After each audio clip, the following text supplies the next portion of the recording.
காலியாக உள்ள 2800 ஆசிரியர் பணியிடங்களை நிரப்ப தற்பொழுது ஆணையானது பிறப்பிக்கப்பட்டிருக்கிறது. அண்மை செய்தியாக பார்த்துக் கொண்டிருக்கிறோம். கூடுதல் விவரங்களை எமது செய்தியாளர் மணிகண்டன் வழங்க கேட்கலாம். வணக்கம் மணிகண்டன்.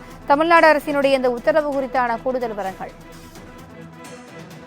தமிழ்நாடு அரசின் பள்ளிக்கல்வித்துறை கீழ் இயங்கக்கூடிய பள்ளிகள்ல இருக்கக்கூடிய காலி பணியிடங்களை நிரப்புவதற்காக ஆசிரியர் தேர்வு வாரியம் டீச்சர்ஸ் ரெக்ரூட்மெண்ட் போர்டு டிஆர்பி மூலமாக இந்த காலி பணியிடங்கள் நிரப்பப்படுவது வழக்கமாக இருக்கிறது. அந்த வகையில பள்ளிக்கல்வி இயக்ககத்தின் கீழ் செயல்பட்டு வரும் அரசு பள்ளிகளில் உள்ள அனைத்து பட்டதாரி ஆசிரியர் காலி பணியிடங்களை நிரப்புவதற்கான அறிவிப்பு தற்போது அதிகாரப்பூர்வமாக வெளியிடப்பட்டிருக்கிறது. குறிப்பாக பட்டதாரி ஆசிரியர் உபரியாக இருக்கக்கூடிய இடங்களை கணக்கீடு செய்ய வேண்டும் என்றும், கண்டறியப்பட்ட உபரி சர்ப்ளஸாக இருக்கக்கூடிய பட்டதாரி ஆசிரியர்கள் பள்ளிகளுக்கு பணி நிரவல் செய்யும் பணிகளை நடத்தி முடிக்க வேண்டும் என்றும், பட்டதாரி ஆசிரியர் காலி பணியிடங்களை மதிப்பீடு செய்து குரூசியல் டேட் ஒன்றை பிக்ஸ் செய்வதற்கு குறிப்பிட்ட தேதியை வெளியிட்டிருக்கிறது. அதன்படி அரசுக்கு சமர்ப்பிக்கப்படும் கருத்துருப்புகள் அரசாணை வெளியிடப்பட வேண்டிய தேதியும், மேலும் இறுதியாக சான்றிதழ் சரிபார்ப்பு முடித்து தெரிவு செய்யப்பட்ட தேர்வுகளின் இறுதி பட்டியல் வரக்கூடிய 5வது மாதம் 31ஆம் தேதிக்குள்ள இந்த பணிகள் அனைத்தையும் முடிக்க வேண்டும் என தற்போது இந்த அறிவிப்பானது வெளியிடப்பட்டிருக்கிறது.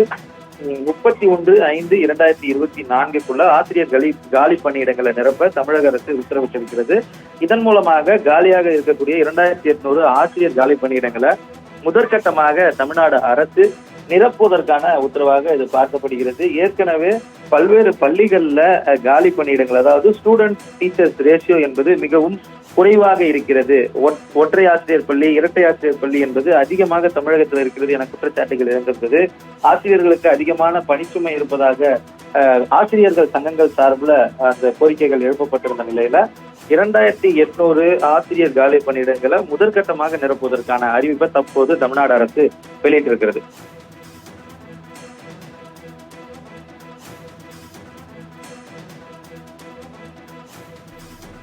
கூடுதல் விவரங்களுக்கு நன்றி மணிகண்டன்.